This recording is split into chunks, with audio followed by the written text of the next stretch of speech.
Evening, friend. Come sit by the fire. Got a story tonight about a stagecoach that left Cheyenne in the autumn of 1879 and never reached the town it was bound for. 4 passengers, 1 driver, 1 mailbag, gone, somewhere between the canyon and the pass. They found it 23 years later, after a slide of rock came down off Bitterroot Mountain in the spring of 1902. The wreck came back into the light, the horses long gone to bone, the driver still in his coat, and inside that mailbag, soaked, frozen, half-eaten by time, there was 1 letter still sealed, 1 name still legible on the envelope, 1 promise still waiting to be read.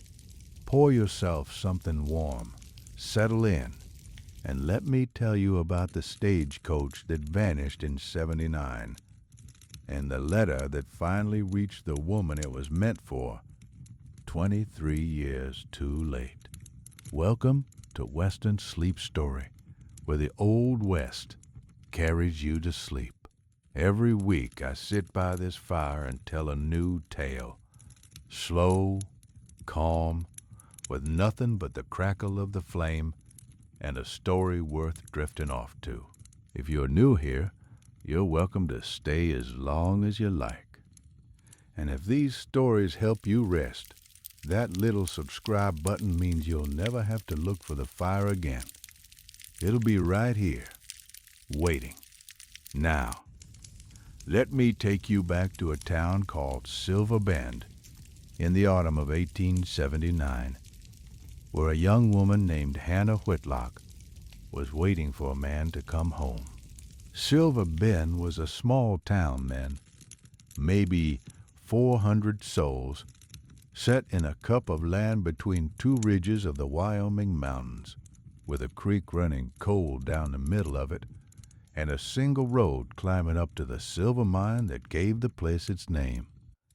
There was 1 hotel, 2 saloons, a general store run by a Dutchman who never smiled and never overcharged, and a small white schoolhouse at the south end of town where Hannah Whitlock taught 14 children to read.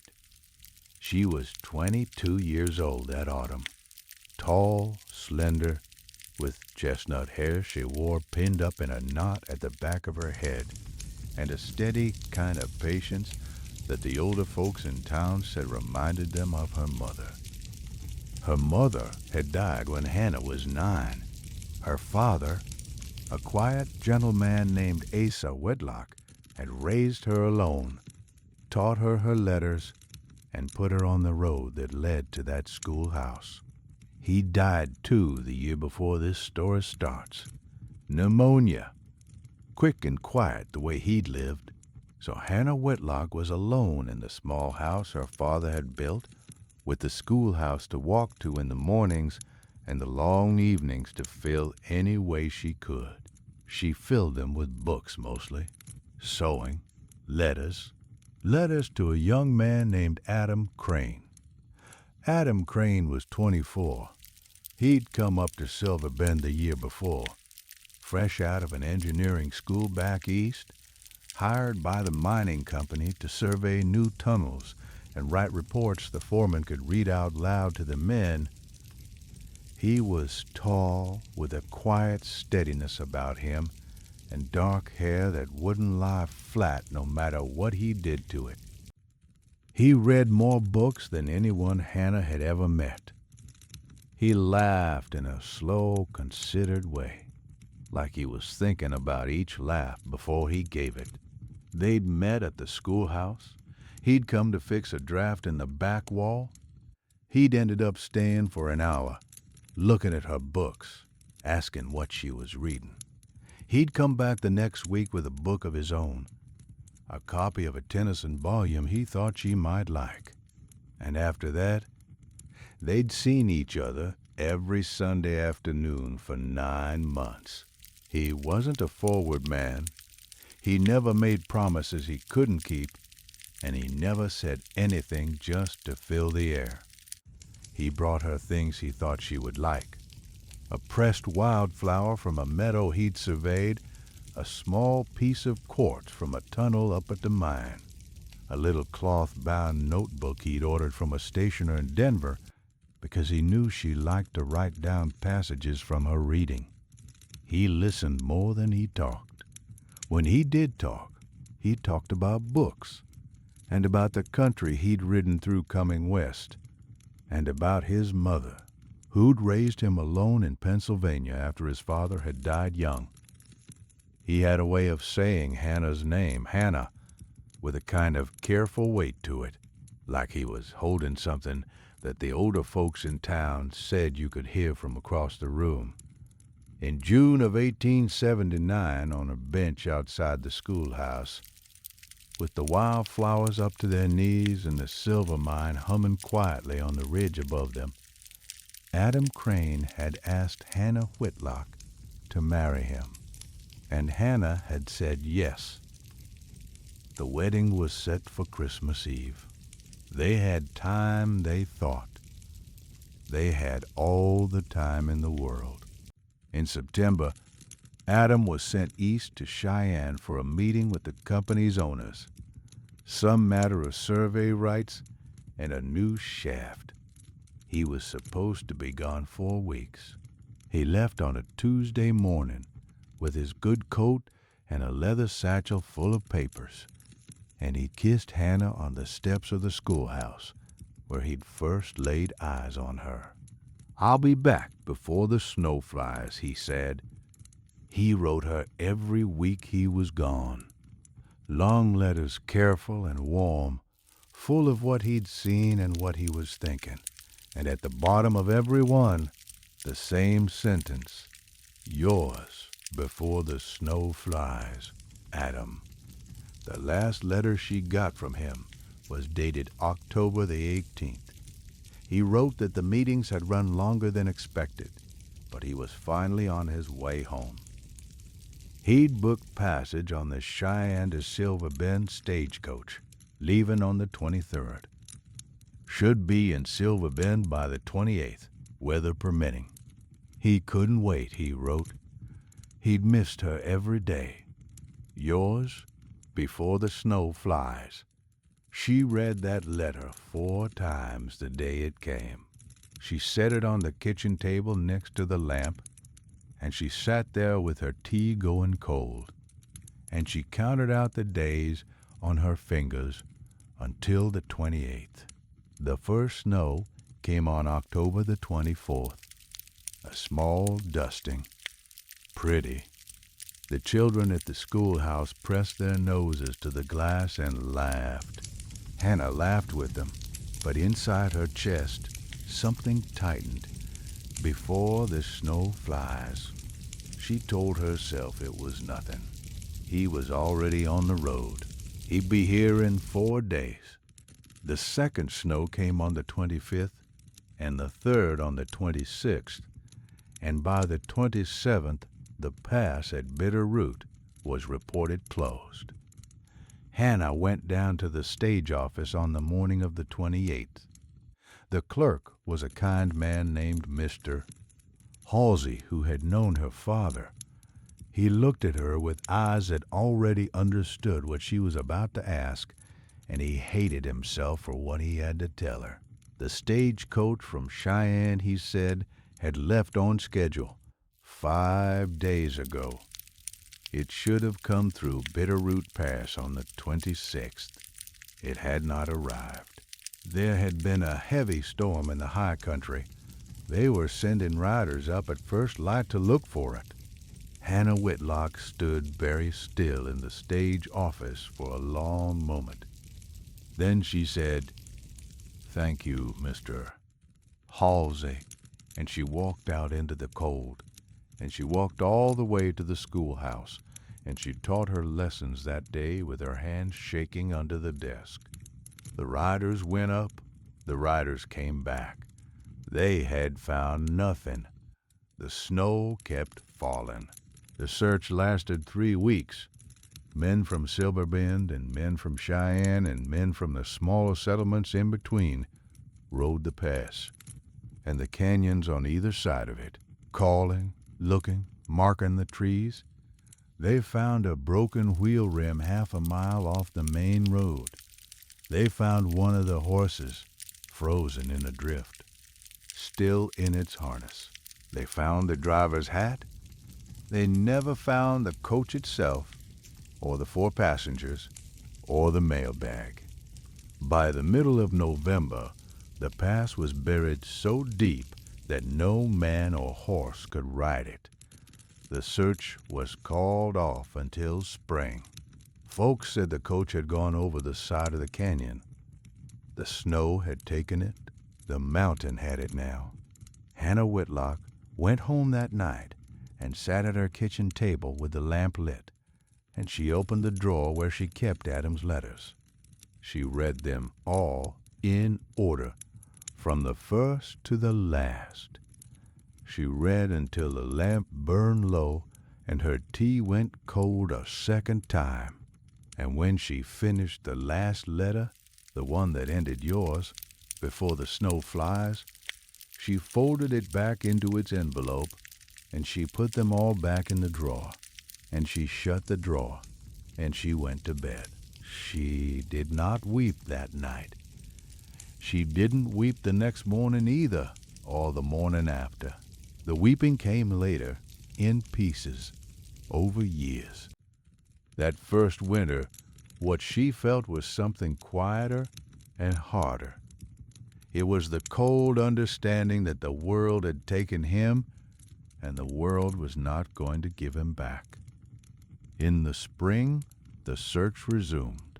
They rode the pass again, looked under the melting snow, called his name into canyons. They never found the coach. The mountain had folded it away, the way a mountain will, and that was the end of it.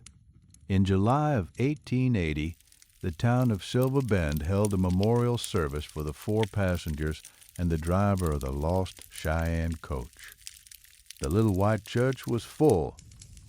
Reverend Lockhart spoke quietly about the mystery of God's timing and the dignity of patience. He read the names. Adam Crane, Dr. Rio Whitman, who had been on his way to Silver Bend to take up a practice. Mrs. Adelaide Holloway, who had been traveling to nurse her sister. Reverend Joseph Alcott, who had been bound for a parish in Silver Bend's smaller neighbor town. And the driver, a man named Wilkins, who had a wife and 3 boys waiting in Cheyenne. Hannah Whitlock sat in the front pew with her hands folded in her lap. She did not cry. She listened when Reverend Lockhart said Adam's name. She closed her eyes for a moment. When the service ended, she stood up and walked out into the July sun, and she went back to her schoolhouse, and she opened the door, and she swept the floor.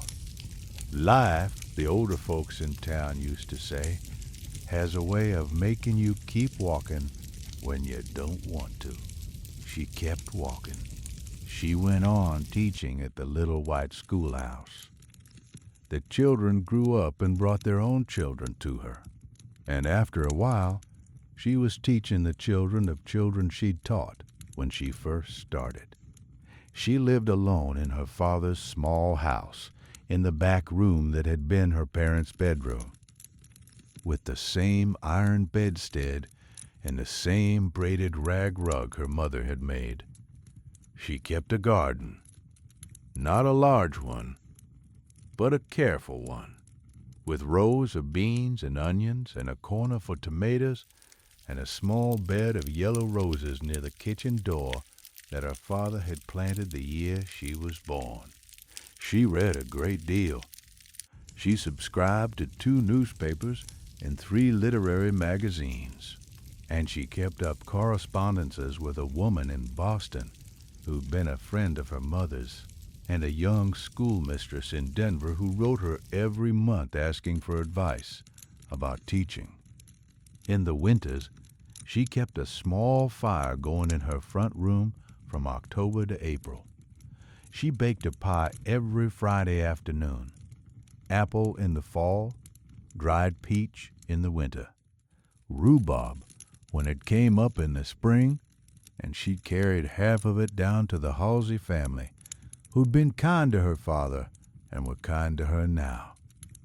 In the springs, she walked the meadows above the schoolhouse, looking for the first lupine, and she pressed a sprig of it between the pages of the Tennyson volume Adam Crane had given her, the way she had every year since 1880. The Tennyson was thick with old flowers now, brown and brittle, and the spine of it had been mended twice with strips of cloth. Men came calling in those first years, a widower with a kind face, a young foreman from the mine, a traveling preacher who spent a summer in Silver Bend and asked her to walk with him on Sunday afternoons. She was polite to them all. She thanked them. She told each of them, gently, that she was not free to be courted. She did not explain why, and after a while, the men stopped coming. Folks said Hannah Whitlock was waiting on a ghost. But she wasn't. Not exactly. She wasn't waiting for Adam to come back. She'd buried that hope in the ground a long time ago. What she was holding was something else. She didn't have a word for it. But if you'd asked her, if you'd really asked her, late at night, by a low fire, she might have said it was an unanswered question. There was no body, there was no goodbye. There was nothing to close the door. She kept walking. The years went past her. She turned 30, then 40, then 50. The schoolhouse got a coat of paint and then another. The mining company opened a new shaft up on the North Ridge.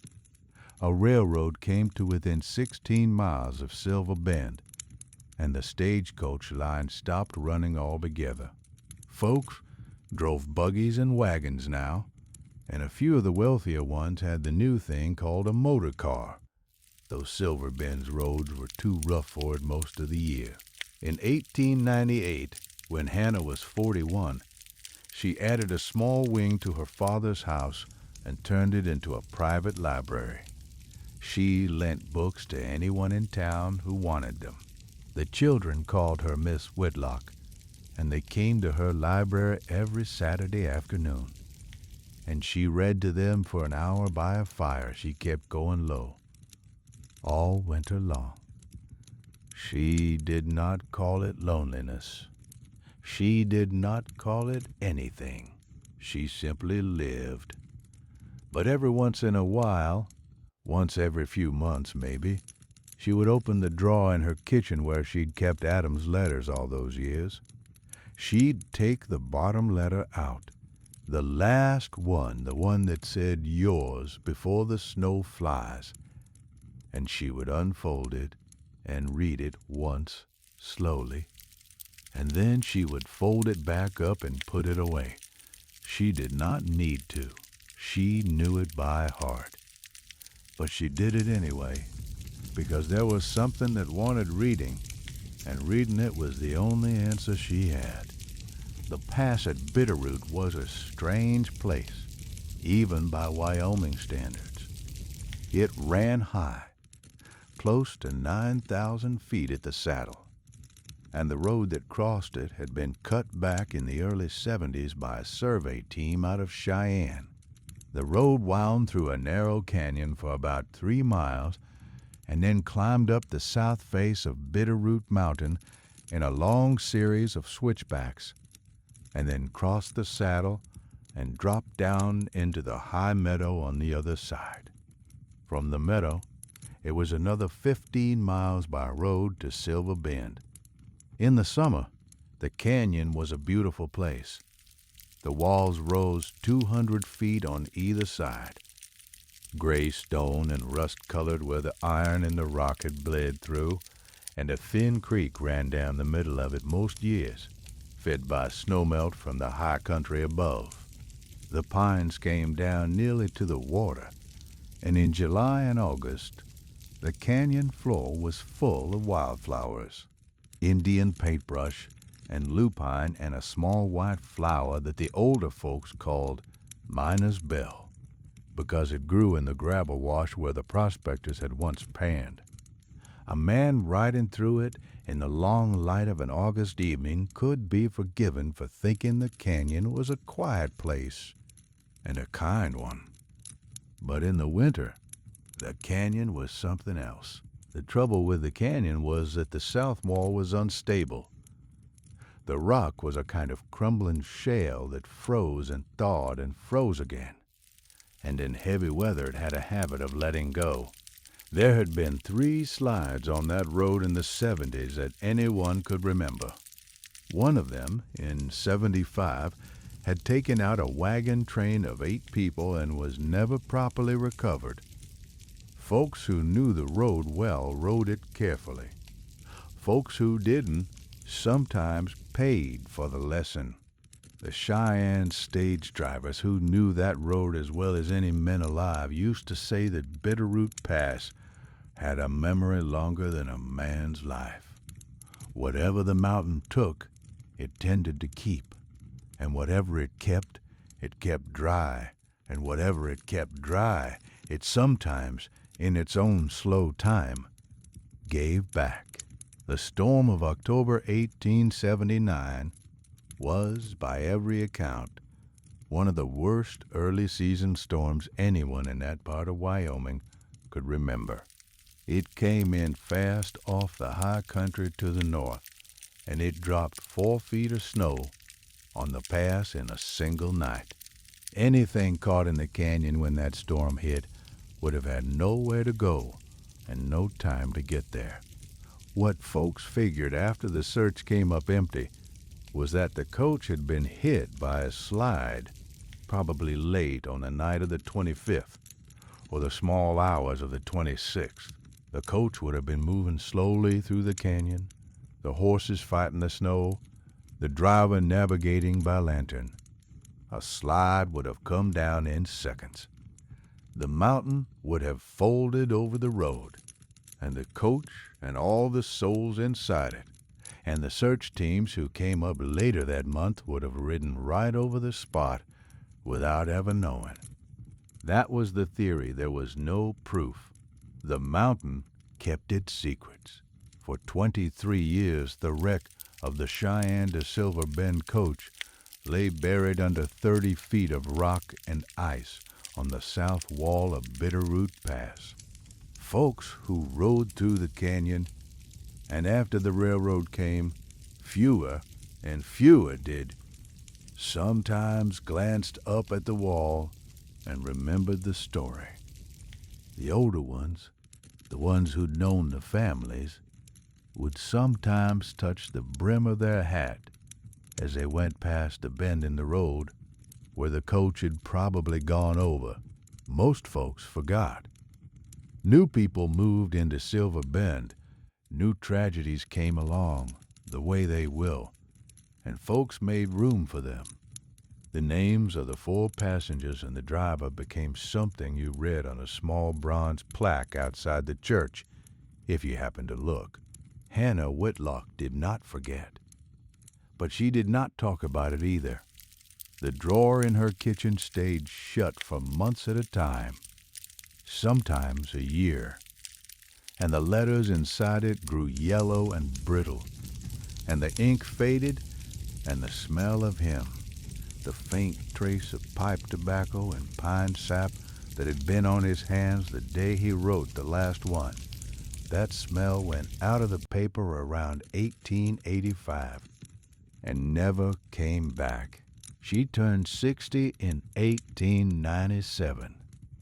The town gave her a small celebration at the schoolhouse, where she had taught for 38 years and had no plans of stopping.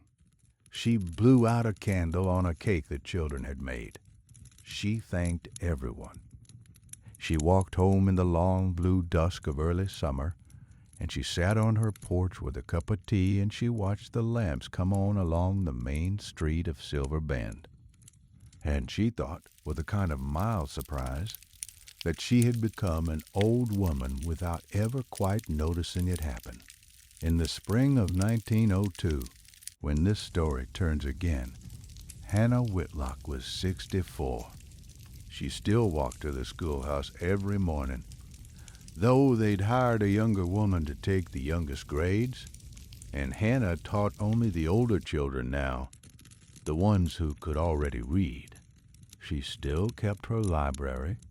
She still sat by her low fire on winter evenings with a book in her lap. Her hair was white. Her eyes were sharper than ever. She had buried a great many things, and she had kept a great many other things, and on most days she did not think about the letter in the drawer. She did not know that the mountain was about to give it back. The thing that brought the coach back into the light was an ordinary slide of rock, of the kind the south wall of Bitterroot Pass had been given up for 100 years. It came down on the morning of April the 11th, 1902, after a long, wet spring had soaked the slope and a sudden cold snap had cracked it. Several thousand tons of rock and ice and old snow let go from a height of about 300 feet above the road and slid down the wall and piled itself across the canyon and changed the look of that place permanently. There was no one on the road when it happened. By 1902, the railroad had taken most of the traffic east-west across that part of Wyoming, and the canyon road was used mostly by ranchers and surveyors and the occasional traveler who didn't mind a rough ride. The slide was discovered 3 days later by a young man named Eli Foster, a surveyor working for the Northern Pacific, who'd been sent up to map the slide for the railroad's records. Eli Foster was 26. He was new to that kind of work, and he was glad of it because he loved the high country and the smell of pine and the way a survey gave him something he could finish at the end of every day. He rode up to the pass on a borrowed mule on the morning of April the 14th with a satchel of instruments and a notebook and a sandwich his landlady had wrapped in a piece of cheesecloth. He spent the morning walking the edge of the slide and taking measurements. It was around noon when he was working his way along the upper edge of the slide with a long iron rod that he saw something that didn't fit. A piece of wood, dark and weathered and clearly old, sticking out of a gap between two boulders. He almost walked past it. Then something made him stop. Eli Foster set down his rod. He climbed down to the gap. He looked. It was a wagon wheel, or what had been a wagon wheel a long time ago. The wood was nearly black. The iron rim was rusted to a thin red flake. It was sticking out of the rocks at an angle that didn't make sense for any wagon that had any business being there. There was no road in that gap. There was no place a wagon could have driven from. The wheel was just there, embedded in the slope, as if the mountain had been holding it. He stood there for a long time looking at it. He thought about the lost Cheyenne coach. Every surveyor in that part of the territory had heard the story. He'd heard it himself the first week he came up to Wyoming. He looked at the wheel. He looked at the slope above it. He understood, with the slow understanding of a man piecing a thing together, that the slide that had come down on the 11th had not been the first slide on that wall. It had simply been the latest the slide that had buried the Cheyenne coach in October of 1879 had come down from the same wall 23 years and 6 months earlier, and the coach had been entombed under it ever since. The new slide had shifted the older one, just enough to bring the wheel into the light. Eli Foster put his hand on the wheel. He could feel, through the wood, that there was more behind it. He went back to his mule. He rode down to Silver Bend at a speed that he later admitted was probably foolish on a mountain road, and he stopped at the stage office, which was no longer really a stage office, but had become the post and telegraph office in the years since the coach line shut down. And he asked for the man in charge. The man in charge was a tall, gray-haired clerk named Orrin Halsey, the same Halsey who had told Hannah Whitlock on the morning of October the 28th, 1879, that the stage from Cheyenne had not arrived. Halsey was 71 years old now, and he was 3 months from retirement, and he was sitting at his desk reading a newspaper when Eli Foster came in still smelling of mule and mountain. Eli Foster told him what he had found. Orrin Halsey set down his paper.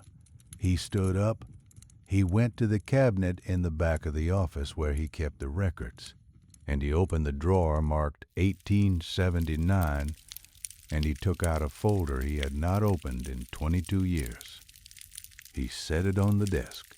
He looked at the young surveyor, and then, for the first time in his long, careful, decent life, Orrin Halsey began to cry. Now, if you're still awake, and this fire is keeping you company tonight, I'm glad you're here. If you'd like more nights like this, a subscribe and a quiet little tap on that bell means I can keep these stories coming, one fire at a time. But for now, let's get back to that little stage office in Silver Bend where an old man was about to do something he'd waited 23 years to do. Word reached the town slowly, the way important word always does. By that evening, 3 men knew. By the end of the week, the entire town of Silver Bend understood that the stagecoach lost in the autumn of 1879 had been found, and that a recovery was being organized. The recovery was led by a man named Thomas Aronson, who was the new sheriff of Silver Bend. He had come up to the territory in '94 and was just under 50 years old now, and he had heard the story of the lost coach his first day on the job and never stopped wondering about it. Aronson rode up to the pass with 8 men and a wagon and a set of picks and shovels and ropes, and they began the slow, careful work of opening the slide. It took 11 days. The men worked in shifts, 2 at a time, and they did not hurry. They knew what they were uncovering. They handled the rock the way you handle the page of a book that might fall apart in your hands. They worked in the cold mornings and the cold evenings, and they took their dinner around a small fire on a flat shelf above the slide, and they slept in canvas tents pitched in a stand of pines a quarter-mile down the road. There was a kind of silence over the work that was not the silence of men who don't know each other.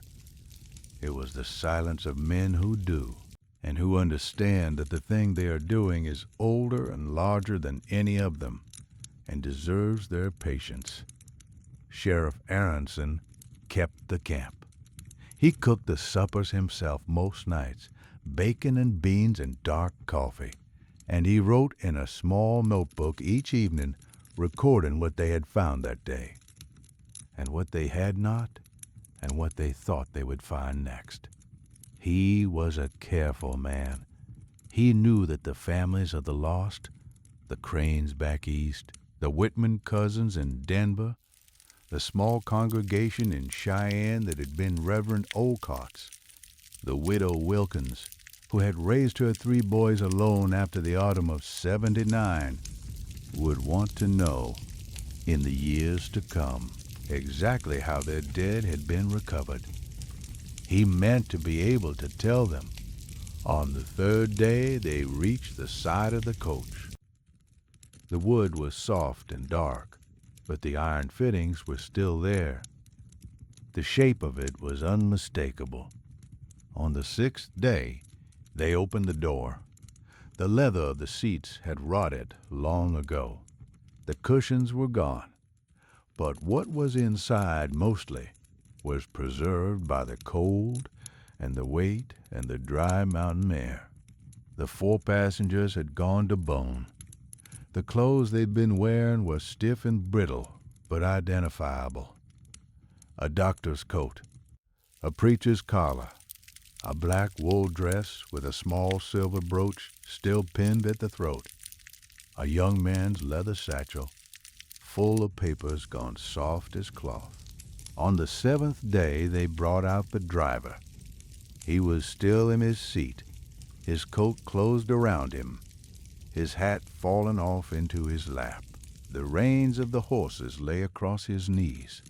The horses themselves were 200 yards down the slope, where the slide had pushed them, and what was left of them was little more than a few bones and the leather of the harness. On the 8th day, they found the mailbag.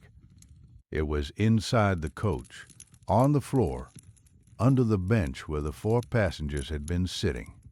It was a heavy canvas bag with a leather strap, and it had been tied shut with a knot the driver had probably put in himself before they left Cheyenne.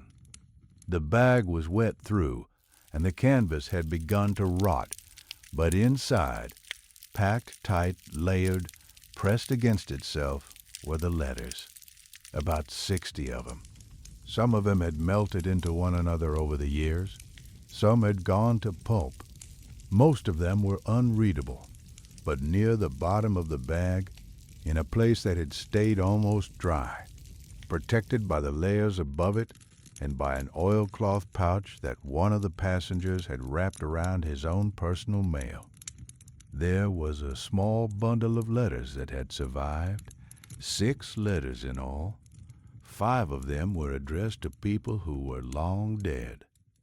The names had been read out at the memorial in 1880 and read again in 85, when the families wrote in for any news, and read for the last time in 92, when the railroad office had closed its books on the matter.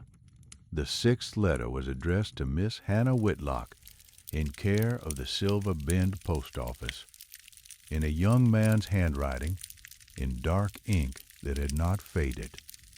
The seal on the back was unbroken. Sheriff Aronson held it in his hands for a long time.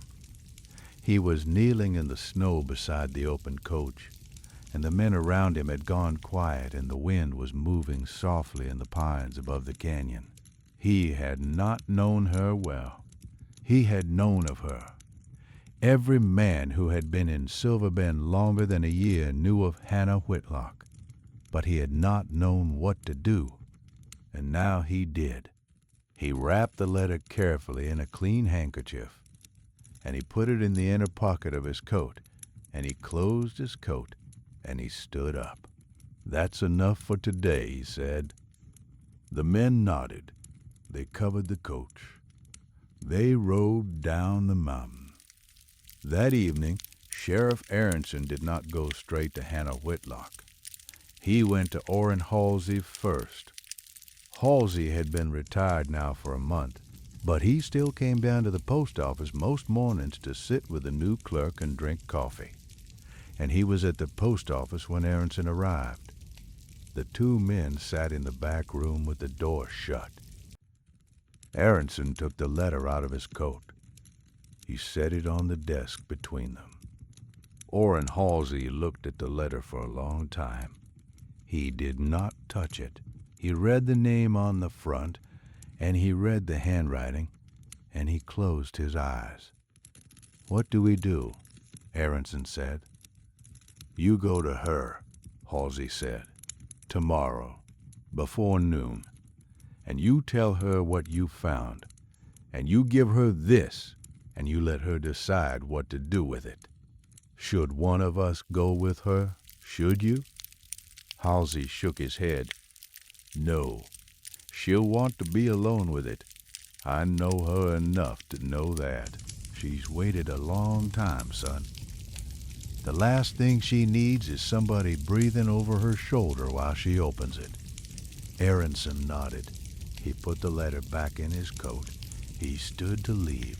At the door, Halsey called after him. Thomas? Yes, sir. You hold that letter steady when you give it to her. Don't drop it. Don't fumble.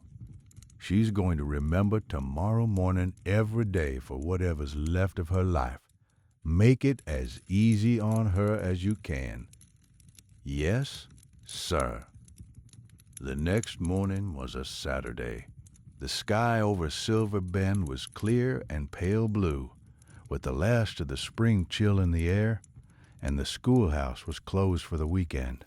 And Hannah Whitlock was in her library with a cup of tea and a book of poems she'd been meaning to finish for 3 weeks. She heard the knock on her front door at 11 o'clock. She went to answer it. Hannah Whitlock opened her front door and saw Sheriff Aronson standing on her porch with his hat in his hands. She knew, before he said a word, that something had happened. She did not know what. The sheriff did not come to the door of an old schoolteacher on a Saturday morning unless something had happened, she thought, for a small, terrible moment, that one of her former students had died. Then she saw the way the sheriff was looking at her. Not the way a man looks when he comes to deliver news of a death, and she did not know what to think. Miss Whitlock, he said, may I come in for a moment? Yes, she said. Please. She brought him into her front room. She offered him tea. He declined. He sat on the edge of the small horsehair sofa, his hat balanced on his knee. She sat across from him in the chair by the fire. She waited. He took a breath. There was a slide on the south wall of Bitterroot Pass last week, he said. On the 11th, a young surveyor went up to map it for the railroad, and he found something. We've been working up there for the past 11 days. Hannah Whitlock's hands were folded in her lap. They did not move. The stagecoach, she said. Yes, ma'am. She did not answer for a long time. She looked at the fire. She looked at her own hands. Sheriff Aronson watched her, and he did not interrupt because he had been told by a wise old man not to. Was it Adam? She said finally. Her voice was very steady. Was he there? Yes, ma'am. We believe so. 4 passengers. The driver, all where they would have been. The clothing, the personal effects. We think we have a good account of who was who. There's a young man's leather satchel with engineering papers in it. We think that's him. She nodded once, slowly. And the others, Dr. Whitman, Mrs. Holloway, Reverend Olcott, Mr. Wilkins, and all of them, ma'am. You'll bring them down? You'll bury them properly. Yes, ma'am. Reverend Cole is making the arrangements. There'll be a service. Whatever you'd like to do for Adam, we can do. She nodded again. The sheriff reached into his coat. He brought out a clean white handkerchief. He set it on the small table between them. He unfolded it slowly, and he took out the letter, and he held it for a moment with both hands, the way Halsey had told him to. Then he laid it gently on the handkerchief. There was a mailbag, he said. Most of it didn't survive, but there was a small bundle that did. There was one letter addressed to you, ma'am. The seal is unbroken. We didn't open it. I came to bring it to you. Hannah Whitlock, looked down at the letter on the small table. It was an envelope of cream-colored paper, gone yellow at the corners and stained at the edges with old water, but otherwise intact. The handwriting was clear and dark. Miss Hannah Whitlock, in care of the Silver Bend Post Office, Silver Bend, Wyoming Territory. The seal on the back, a little circle of red wax, was whole and unbroken. She knew the handwriting the way she knew the lines of her own hand. She did not move for a long time. The sheriff sat very still and did not say anything. Eventually, she reached out slowly and she picked up the letter. She held it. She turned it over once. She turned it back. She looked at the front again, at her own name written there in October of 1879, in Cheyenne, by a young man who had thought he was about to come home. "Thank you, Sheriff," she said. "Yes, ma'am. Would you mind very much if I asked you to leave me now?" "No, ma'am. Not at all. I'll see myself out." He stood. He took his hat. At the door, he paused. Miss Whitlock. Yes, he had it in his coat, inside pocket, under an oilcloth pouch. Whatever else happened up there, he was holding on to it. He was bringing it home. She looked at him. Her eyes were not wet. They were very clear. "Thank you, Sheriff," she said again. He went out. He shut the door softly behind him. Hannah Whitlock sat in her chair by the fire with the unopened letter in her lap.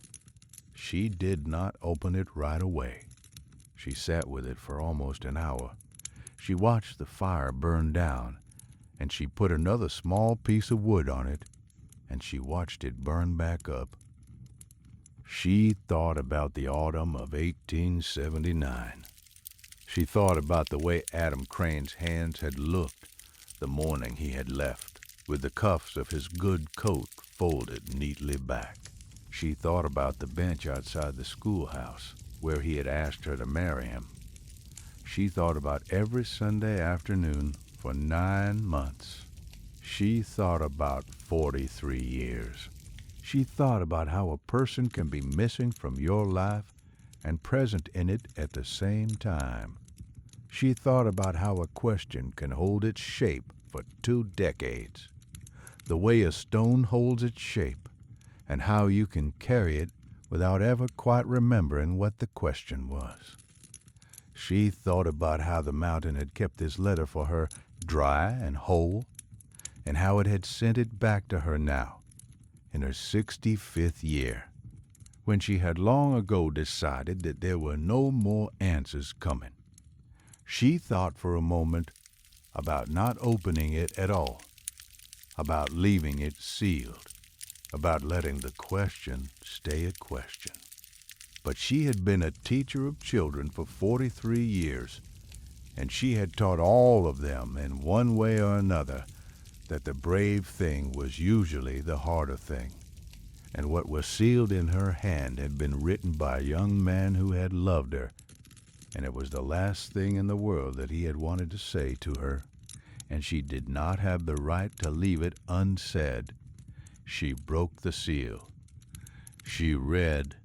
The letter was 3 pages long. The ink was dark. The handwriting was steady, except in 2 places near the end, where it grew slightly uneven, as if the writer's hand had shaken a little when he wrote those words. It was dated October the 25th, 1879. Bitterroot Pass, the night of the storm. Adam Crane had written it by lantern light, in the coach, while the snow came down outside. He began the letter calmly. He told her where he was. He told her that the storm was bad, and the road had been treacherous since they'd left the meadow that afternoon. He told her that the driver, Mr. Wilkins, had said they would push on through the canyon as best they could, but that if the slope above them let go, and Wilkins had said it might, they would be in trouble. He told her this calmly. He had not wanted to alarm her, but he had wanted her to understand the situation, in case the worst happened. He wrote about the others in the coach. He told her about Dr. Whitman, who was a tall, kind man with a small leather bag and a way of speaking that made you feel you were the only person in the room.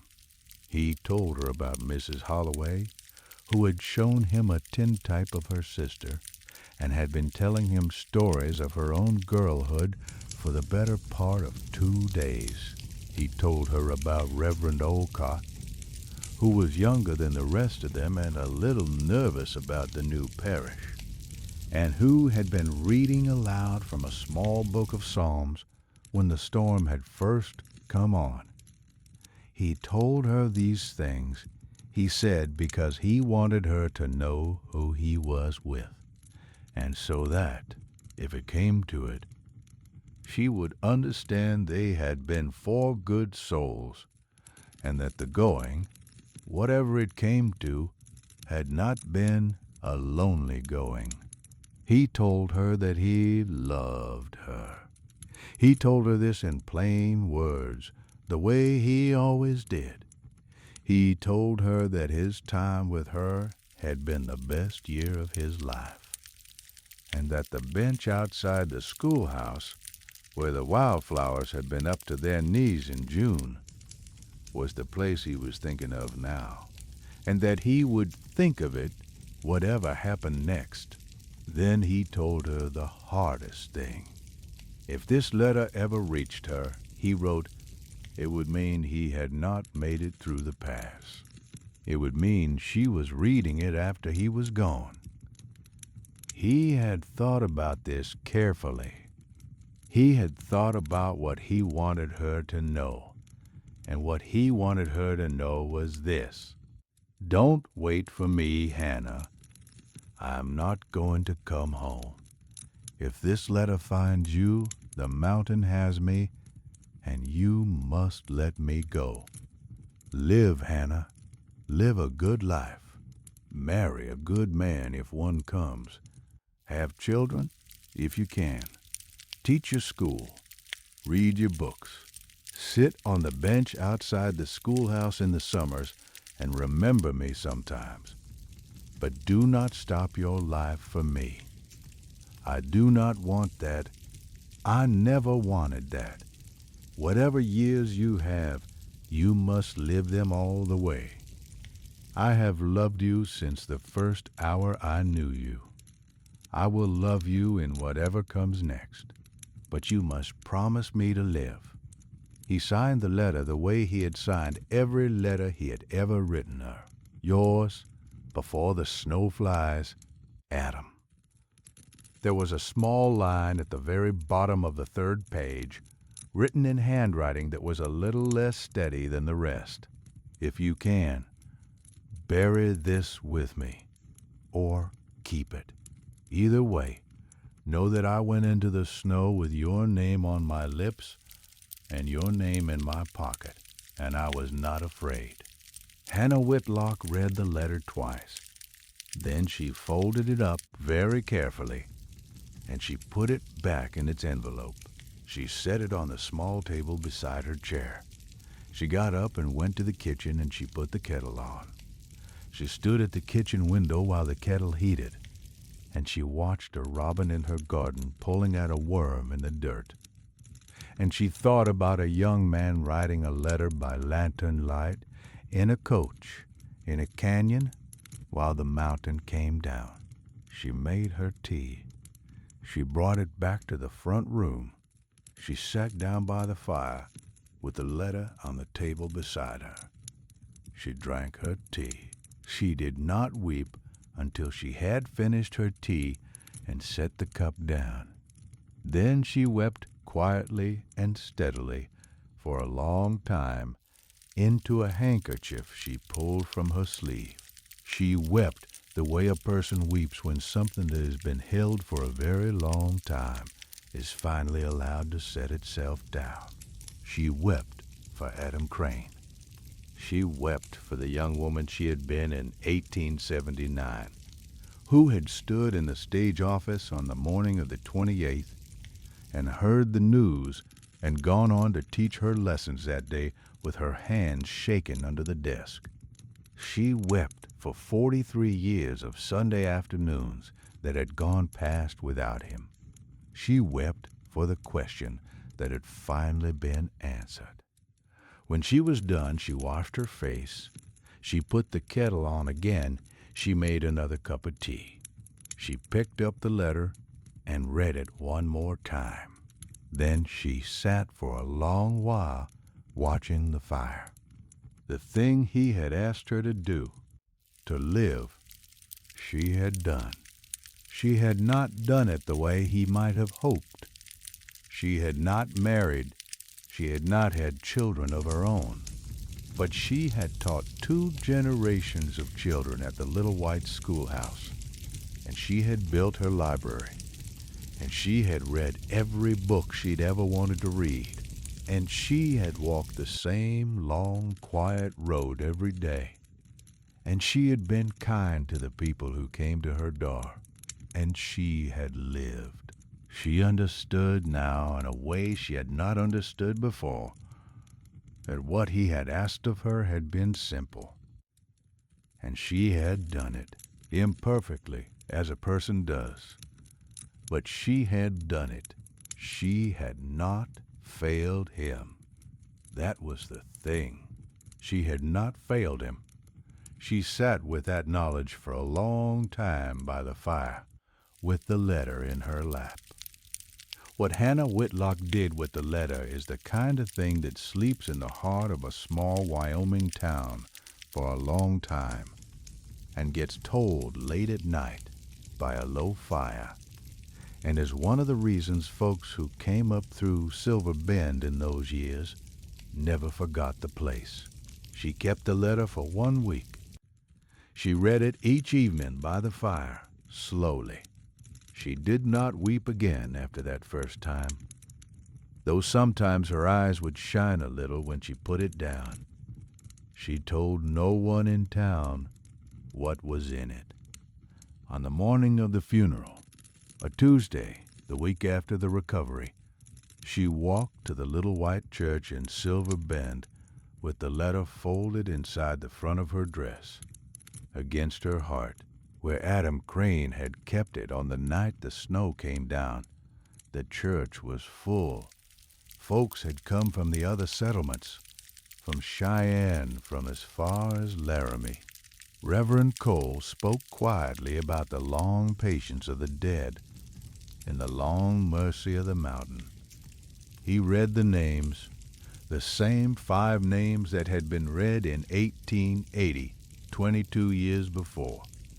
And the town stood, and the town wept, and the town buried 4 passengers and 1 driver in the small cemetery on the south side of the church, side by side, where they should have been buried in 79 if the world had been kinder. Adam Crane's grave was on the eastern edge of the row, under a young aspen tree that the wind moved gently. The marker was a clean piece of granite. The stone read, Adam Crane, 1855 to 1879. He went into the snow with her name on his lips. The mountain held him until we could bring him home. Hannah Whitlock had written those words herself. She had given them to the stonemason on the Wednesday before the funeral. And the stonemason, a quiet man named Brennan, who'd known her since she was a girl, had not asked her any questions. He had simply done the work. After the service was finished, after the hymns and the prayers and the long line of folks coming forward to lay a hand on the new headstones or set down a small flower from a garden, Hannah stayed behind. She waited until the last of them had drifted away. She waited until the sun was low and the cemetery was empty and the wind was the only sound. Then she went to Adam's grave. She took the letter out of the front of her dress.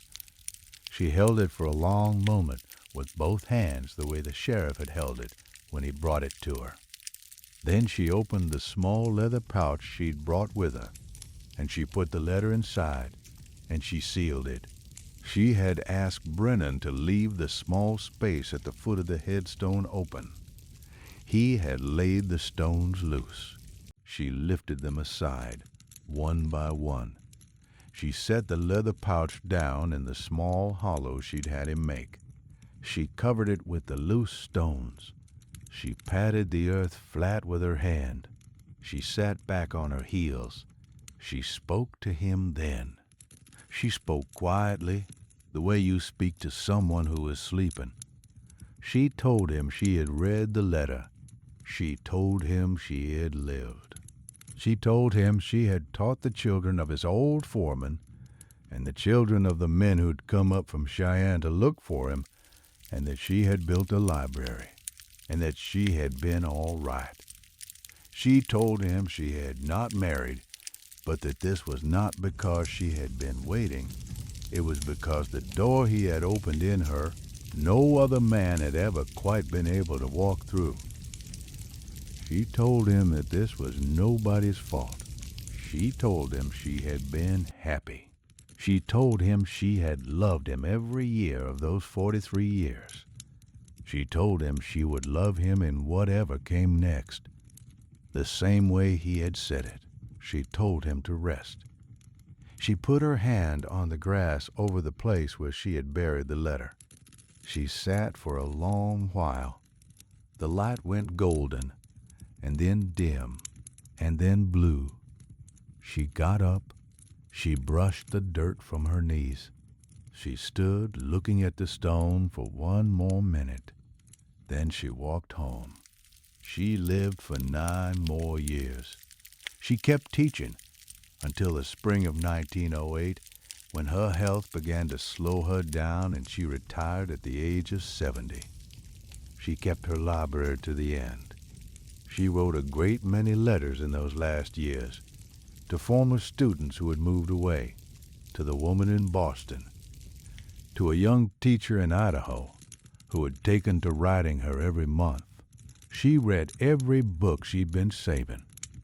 She watched 2 more children of children pass through her schoolhouse before she stepped down. She drank her tea by the fire.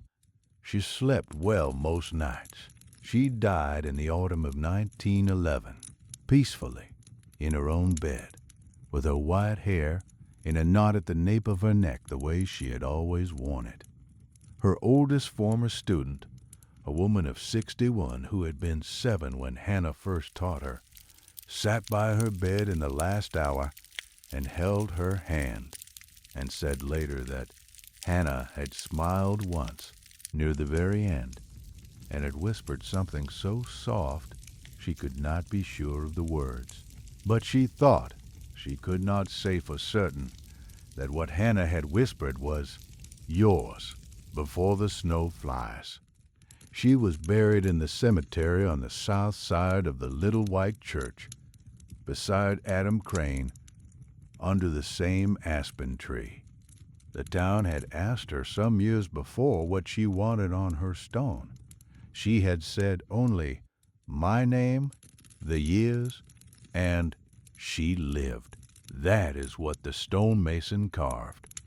Hannah Whitlock, 1857 to 1911. She lived. The town of Silver Bend kept the story. The school children who came after her grew up hearing it. They learned from their teachers and from their grandmothers that there had been a coach lost in the autumn of 1879, and a letter that had taken 23 years to come down the mountain, and a woman who had read it and gone on living because the man who had written it had asked her to. They learn that the door of a life can stay a little open for a long time, and that sometimes a question gets answered late, and that what you do with the answer is what matters. The cemetery is still there. The church is still there. The little white schoolhouse is gone. Burned down in 1934, but the spot where it stood is marked with a small bronze plaque near the bench where Adam Crane asked Hannah Whitlock to marry him in June of 1879. The aspen tree over the two graves grew tall and old. It stands there yet, and that is the way I heard it told. The fire is getting low now. The way the light went low in Hannah Whitlock's parlor on the evening she finally read what Adam Crane had written by lantern light in a coach in a canyon 23 years before. She had carried a question for 43 years. The mountain had carried his answer for 23.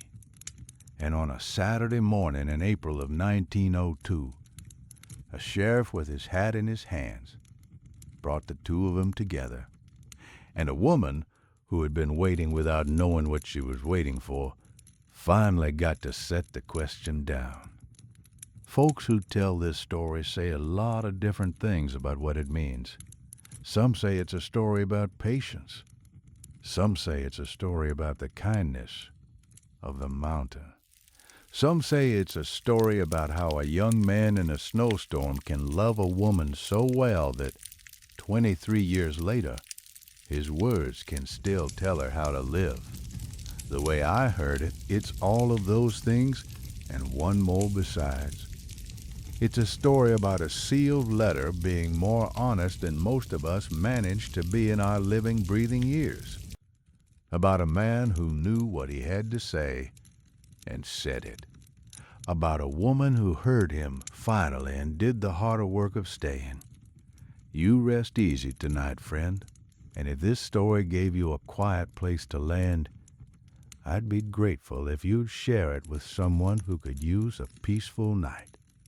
Leave me a word in the comments. Tell me where the fire took you tonight.